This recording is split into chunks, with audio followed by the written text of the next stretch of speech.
विषय इसलिए ना पढ़े कि यूपीएससी में आएगा, बल्कि इसलिए पढ़े ताकि उसका उपयोग दैनिक जीवन में हो सके।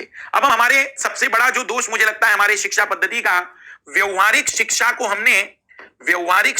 हमने सैद्धांतिक बना दिया है। मतलब नाम मात्र का बना दिया है, सैद्धांतिक बना दिया है, नाम मात्र का बना दिया है। और सैद्धांतिक शिक्षा को हमने बहुत ही ज्यादा महत्व दे दिया है और उसी को हम सबसे ज्यादा महत्वपूर्ण समझने बैठ गए हैं। जबकि मेरे हिसाब से व्यवहारिक शिक्षा का दायित्व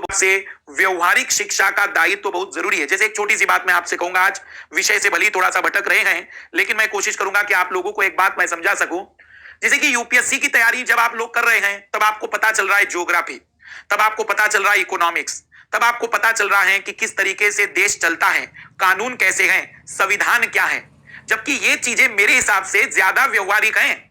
और इसके लिए जब कक्षा 6वीं से लेकर 10वीं तक पढ़ा तो वही रहे हैं, लेकिन 6वीं से 10वीं तक जो विद्यार्थियों को पढ़ाया जा रहा है वो थोड़ा ढंग से पढ़ाया जाए ना, तो मुझे लगता है, क्योंकि मैंने जितना महसूस किया, जितना मैं सर्वे कर पाया, विज्ञान के लिए जितना हमारी समाज डेडिकेट है उतना इन विषयों के लिए डेडिकेट होना चाहिए, क्योंकि विज्ञान से ज्यादा व्यवहारिकता सिखाएगा ये।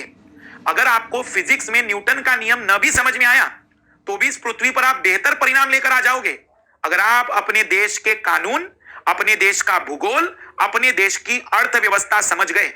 और इसके लिए जरूरत है कि उन शिक्षकों को शामिल कराया जाए जो इनके महत्व को समझते हैं। और प्रस्तुतिकरण अच्छा है, जैसे मैं बार बार दबाव डालता हूं, प्रस्तुतिकरण, क्योंकि हो सकता है कई लोगों के पास ज्ञान हो, लेकिन एक शिक्षक के लिए ज्ञान से ज्यादा जरूरी है प्रस्तुतिकरण।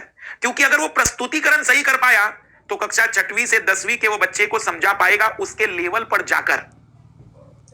तो प्रस्तुतिकरण बहुत जरूरी है। और इसीलिए बार बार मैं दबाव डालता हूं कि कोशिश की जाए कि हमेशा ही प्रस्तुतिकरण। और इसीलिए कई जगह पर जब मैं विद्यार्थी जो शिक्षक थे उनकी कक्षाएं लेने जाता हूं तो मैं ये कोशिश करता हूं कि वो चीज केवल एक बात सीखे, प्रेजेंटेशन, प्रस्तुतिकरण, कैसे चीजों को जोड़ा जाए, कैसे चीजों को व्यवहारिक करवाया जाए, किस तरीके से हम चीजों को याद कर सकते हैं, साथ ही साथ हम अपने दैनिक जीवन में इनका महत्व कैसे कर सकते हैं। जैसे